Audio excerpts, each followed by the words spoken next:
नमस्ते सदा वत्सले मातृभूमि। हम लोग जिस विषय पर चर्चा करने वाले हैं वो है भारत में यूनिफॉर्म सिविल कोड।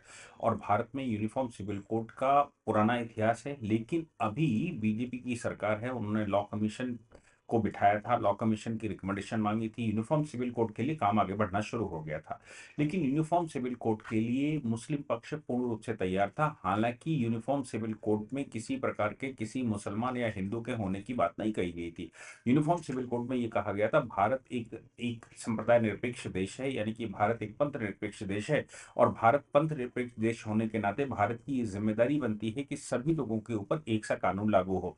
इसके लिए भारत सरकार ने सबसे पहले लॉ कमीशन को, मैं समझता हूँ मोदी 1.0 जब बैठी थी तब उस समय ही मोदी सरकार ने ये बात शुरू की थी। और ये बात शुरू करने के साथ साथ मोदी सरकार ने ये बात तय करने की कोशिश की थी कि कहीं यूनिफॉर्म सिविल कोड में कहीं किसी प्रकार की प्रॉब्लम ना आने लगा है। उससे पहले आर्टिकल 370 और साथ में सीएए पास किया गया था। सीएए में ही हिंदुस्तान में हंगामा सिर्फ इस बात को लेकर कर दिया गया था क्योंकि पाकिस्तान से आने वाले मुसलमानों को या बांग्लादेश से आने वाले मुसलमानों को आप नागरिकता क्यों नहीं देंगे। अगर बांग्लादेश के मुसलमानों को नागरिकता नहीं देंगे तो इसका मतलब है कि भारत एक पंथ निरपेक्ष देश नहीं है, भारत एक पार्टिकुलर समुदाय के विषय में बात करता है। हालांकि भारतीय जनता पार्टी का उस समय भी तर्क यही था कि जब पाकिस्तान मजहबी आधार पर बना था, यानी कि पाकिस्तान और बांग्लादेश मजहबी आधार पर बना था, तो फिर यहाँ मुसलमानों का वापस आने का क्या मतलब है, जबकि यहाँ के मुसलमानों को ही वापस पाकिस्तान जाना चाहिए था। क्योंकि उस समय तय हुआ था कि हिंदुस्तान के अंदर से सभी मुसलमान पाकिस्तान जाएंगे और पाकिस्तान के अंदर के सभी हिंदू भारत में आएंगे। लेकिन मिर्जापंत समझौता और उससे पहले नेहरू लिया का समझौता करके इन आबादियों को यहाँ रोक लिया गया था, या उनको चॉइस दे दी गई थी, वो चाहे तो यहाँ रहें चाहे तो वहां जाएं। जिसकी वजह से बहुत बड़ी आबादी ने हिंदुस्तान में रहना पसंद किया था और पाकिस्तान में भी मुसल हिंदुओं ने रहना पसंद किया था। हिंदुस्तान से तो थोड़ी आबादी मुसलमानों की बची, लेकिन पाकिस्तान में हिंदुओं की बड़ी आबादी बची थी, लेकिन वो धीरे धीरे करके अब तक सब समाप्त हो चुकी, जबकि उसका रिवर्स हिंदुस्तान में आ चुका है। हिंदुस्तान के अंदर जो आबादी छोटी सी हुआ करती थी वो आज 25 से 30% होती जा रही है, जबकि पाकिस्तान में 28% आबादी हुआ करती थी और 28% आबादी का आज वो 2 या 3% रह गए। बांग्लादेश में भले ही वो 9% हो। लेकिन सवाल यहाँ पर यह पैदा हो रहा था कि हिंदुस्तान जब हिंदुओं के लिए हो गया है तो फिर हिंदुस्तान के अंदर क्या सिविल कोड लागू होगा, यूनिफॉर्म सिविल कोड लागू होगा। कॉन्स्टिट्यूशन में तो इंदिरा गांधी ने पंथ निरपेक्ष शब्द डलवा दिया है, प्रेमबल में भी डलवा दिया। आर्टिकल 25 से लेकर 30 हिंदुस्तान में मुसलमान जो कि संविधान नहीं पाकिस्तान चाहिए का नारा लगाते हुए पहली 3 बैठकों में नहीं आए थे, वो बाद में जैसे ही पाकिस्तान की घोषणा हुई वैसे ही वो हिंदुस्तान की पार्लियामेंट में, यानी कि उस समय की कॉन्स्टिट्यूंट असेंबली में शामिल हो गए। कॉन्स्टिट्यूंट असेंबली में उस समय शामिल हुए और शामिल होकर उन्होंने आर्टिकल 25 से लेकर आर्टिकल 30 तक डलवाने में पूरी सफलता प्राप्त की। इसके अतिरिक्त डॉक्टर अंबेडकर और बड़े बुद्धिजीवी उस समय के चाहते थे कि आर्टिकल 44, जो आज का आर्टिकल 44 है, वो फंडामेंटल राइट्स में हो, यानी कि किसी भी व्यक्ति के भारतवर्ष के अंदर प्रत्येक व्यक्ति के ऊपर यूनिफॉर्म सिविल कोड लागू होगा। रेड विद आर्टिकल 14 का ही हिस्सा बनाने वाले थे। जैसे आज की तारीख में आर्टिकल 14 के हिस्से 15, 16, 17 और 18 है, उसी प्रकार से आर्टिकल 14 का हिस्सा बनाना चाहते थे उस समय का लेजिस्लेशन की यूनिफॉर्म सिविल कोड लागू होगा और भारत में प्रत्येक व्यक्ति एक ही कानून से लागू होगा। लेकिन उस समय जो कि मुस्लिम लीग के सदस्य थे वो हमारी कॉन्स्टिट्यूंट असेंबली में रुके थे और कॉन्स्टिट्यूंट असेंबली में रुककर उन्होंने इस प्रावधान को लागू नहीं होने दिया। कांग्रेस ने भी भरपूर सहयोग दिया था, जिसका परिणाम निकला कि डॉक्टर अंबेडकर उस समय अपास्त हो गए और उन्होंने इस प्रावधान को आर्टिकल 44 में डालने का पूरा प्रयास किया। आर्टिकल 44 इनके directive principle of state policy में उसको डाला गया।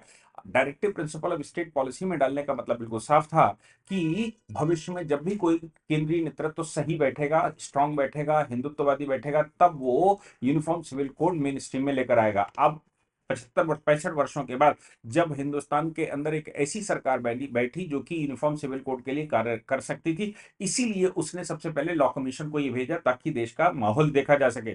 लेकिन मुस्लिम संगठनों ने और साथ में कांग्रेस और उनके घटक दलों ने लगातार इसका विरोध किया और विरोध करने का परिणाम ये निकला कि सरकार उसको खुले मन से लागू नहीं कर पाई।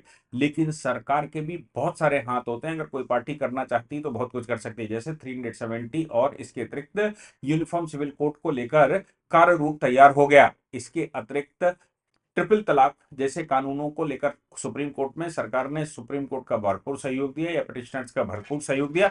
और सहयोग देने का मतलब था, केंद्र का व्यू बिल्कुल साफ था कि अगर ट्रिपल तलाक भारत में है तो ट्रिपल तलाक गैर कानूनी है, इसलिए ट्रिपल तलाक को असंवैधानिक सुप्रीम कोर्ट ने घोषित किया था। और ट्रिपल तलाक को असंवैधानिक घोषित करना मतलब एक कदम और आगे बढ़ाना था यूनिफॉर्म सिविल कोड की तरफ। अब यूनिफॉर्म सिविल कोड के दो तीन विषय बाकी रह जाते हैं। उन विषयों में शादी बारात एक सा हो जाए, संपत्ति का सक्सेशन एक सा हो जाए, माइनॉरिटी गार्जियनशिप एक सा हो जाए। अगर ये प्रावधान हो जाएं तो फिर यूनिफॉर्म सिविल कोड लागू हो ही गया। इसको करने के लिए केंद्र सरकार को या तो एक साथ कानून पास कर दे या फिर वो एक्सपेरिमेंटल करे। हमने सबने अभी कुछ दिन पहले देखा कि उत्तराखंड सरकार ने यूनिफॉर्म सिविल कोड अपने यहां लागू कर दिया। यूनिफॉर्म सिविल कोड लागू करते समय तमाम तरह की अटकलें भी लगी थी, लेकिन उत्तराखंड सरकार उसको लागू करने में सफल हो गई। अब यूनिफॉर्म सिविल कोड की अगली जो बड़ी समस्या है वो है बाइगामी, या फिर मैं कहूं कि वो समस्या है पॉलीगामी। पॉलीगामी मुसलमानों में चार निकाह करने की अनुमति देती है। हालांकि केरला हाईकोर्ट ने अभी रिसेंटली, मैंने उस पर एक एपिसोड पूरा किया था, केरला हाईकोर्ट ने रिसेंटली एक जजमेंट दिया था। उस जजमेंट में केरला हाईकोर्ट ने साफ तौर से कहा था कि अगर दूसरी तीसरी और चौथी शादी हो गई है तो रजिस्ट्रार की जिम्मेवारी बनती है कि वो पहली बीवी को पहले नोटिस करे, और पहली बीवी को नोटिस करने के बाद ये पता करे कि वो दो या तीन या चार शादियों को निर्वहन करने के लिए मजबूत स्थिति में है कि नहीं है, या फिर पहली बीवी उसको चाहती है कि नहीं चाहती है। क्योंकि पहली बीवी अगर ना चाहती हो तो दूसरा तीसरा और चौथा निकाह नहीं हो सकता। और इसके अतिरिक्त अगर पहली बीवी का ही भरण पोषण नहीं कर पा रहा है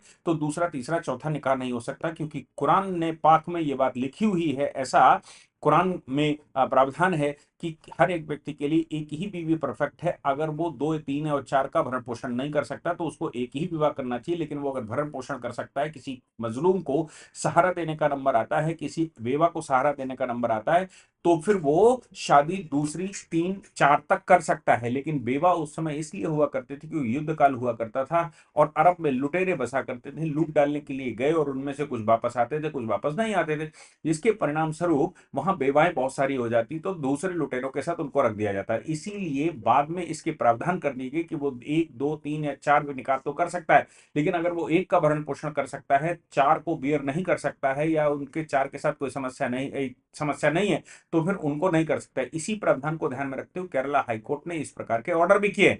केरला हाईकोर्ट ने साफ तौर से कहा, यानी कि यूनिफॉर्म सिविल कोड की तरफ हम धीरे धीरे आगे बढ़ रहे हैं। लेकिन फिर भी पॉलीगामी एक बड़ी समस्या है। असम में हम सब जानते हैं 30% के लगभग मुसलमान हैं, और असम एक ऐसा राज्य माना जाता है जो बंगाल से भी खतरनाक कभी हुआ करता था।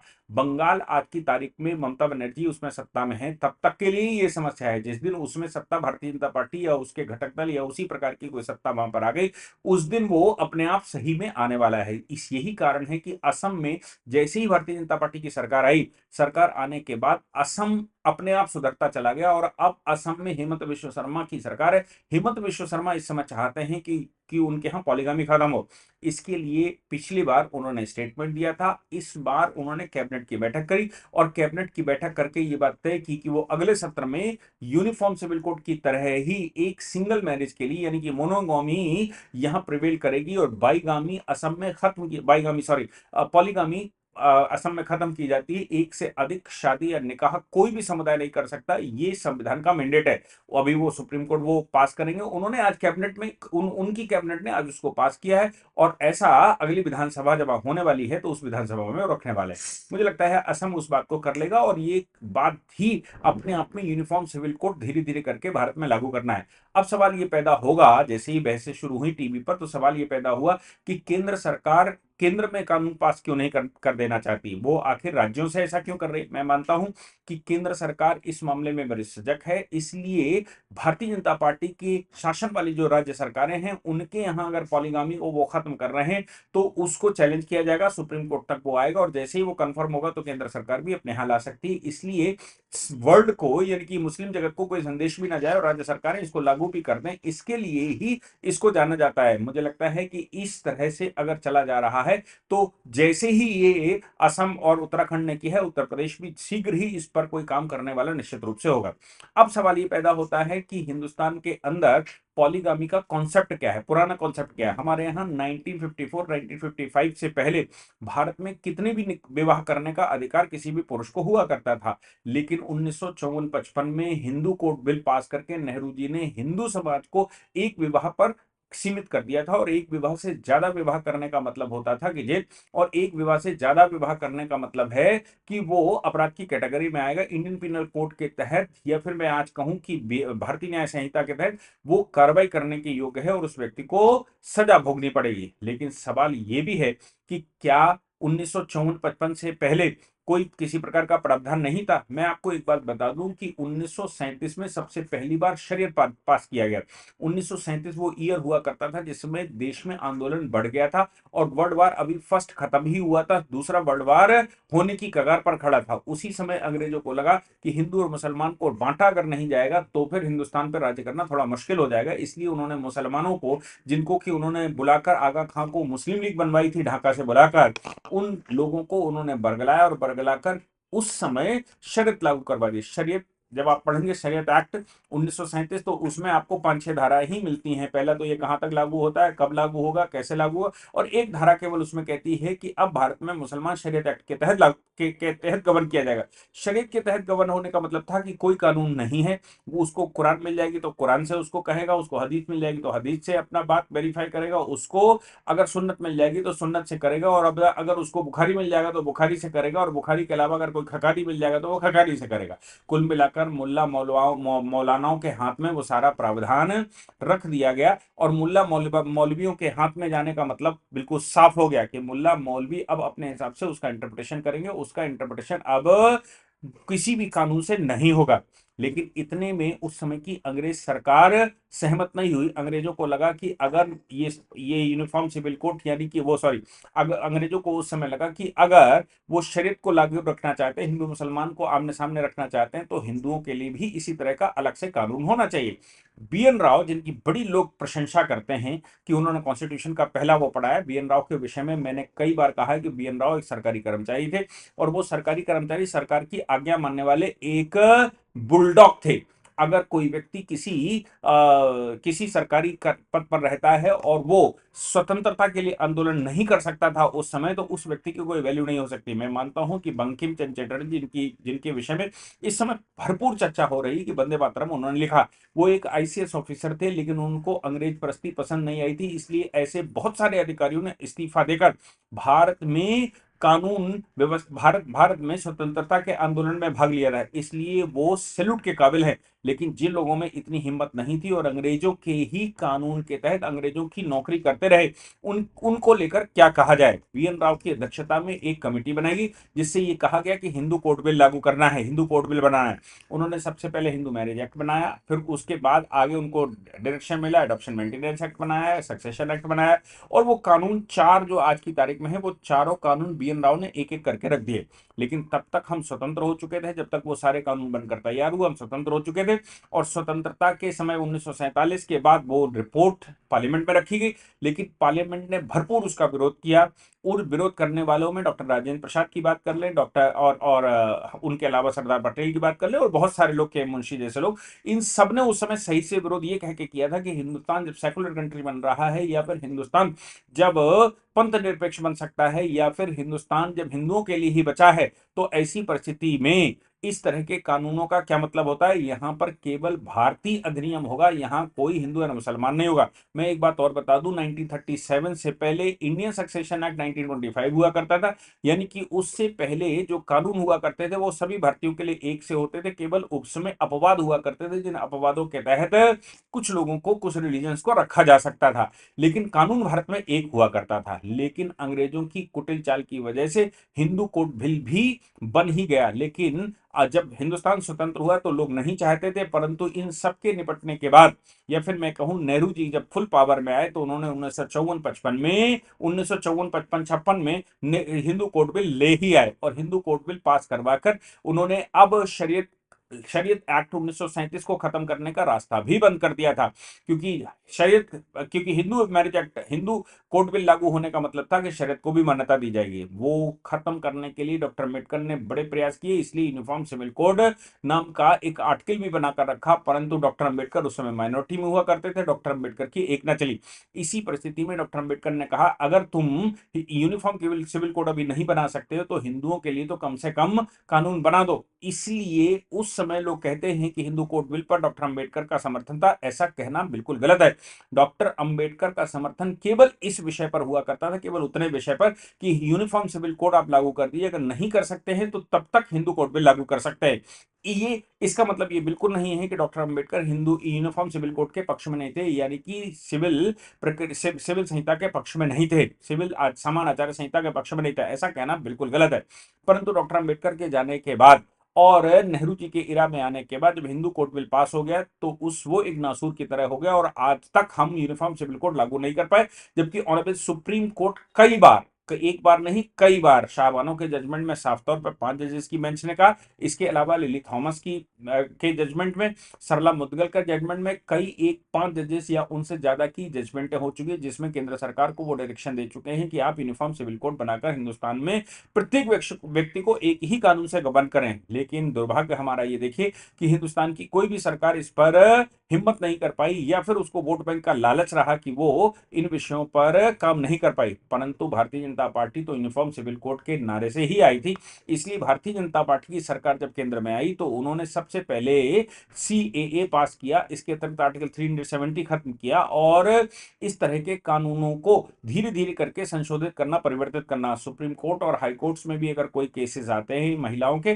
तो उन मामलों में केंद्र सरकार या राज्य सरकारें, जहां भारतीय जनता पार्टी की सरकारें हैं, वो भरपूर महिलाओं का साथ देती, यूनिफॉर्म सिविल कोड के पक्ष में बात करती, जिसका परिणाम निकला कि लगातार हिंदुस्तान के अंदर जो जजमेंट आ रहे हैं वो जजमेंट भी यूनिफॉर्म सिविल कोड के पक्ष में आ रहे हैं। इसी कड़ी को देखते हुए मैं समझता हूं कि उत्तराखंड का यूनिफॉर्म सिविल कोड और अब असम सरकार ने जो पास किया है, जो उनकी कैबिनेट ने पास किया है कि यहां पर पॉलीगामी हम खत्म कर देंगे, अब कोई भी किसी भी रिलीजन का व्यक्ति हो तो वो उसमें नहीं आ सकता। लेकिन एक उसमें अपवाद जो कि मुसलमान लगातार उठा रहे थे कि पहले आप अपनी जनजातीय आबादी को देख लीजिए, वहां पर बहुविवाह प्रचलन में है।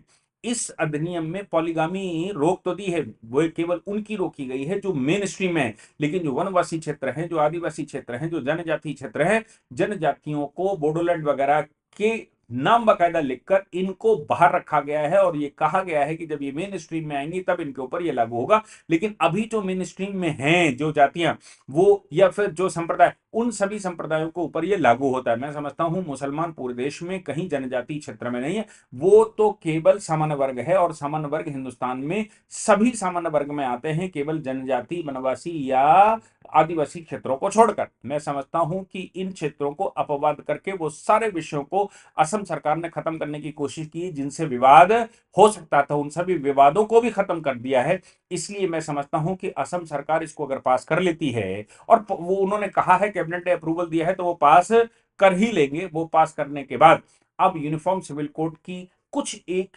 प्रावधान, कुछ 2-3 बातें ही रह जाती हैं जिनको लेकर असमंजस में रहेगा। वो भी शीघ्र ही मुझे लगता है राज्य सरकारों के माध्यम से केंद्र सरकार वेरीफाई करवाकर केंद्र अपने यहां कानून उसको बना ही लेगा। मैं समझता हूं कि कानून की जानकारी होना प्रत्येक व्यक्ति के लिए बहुत आवश्यक है।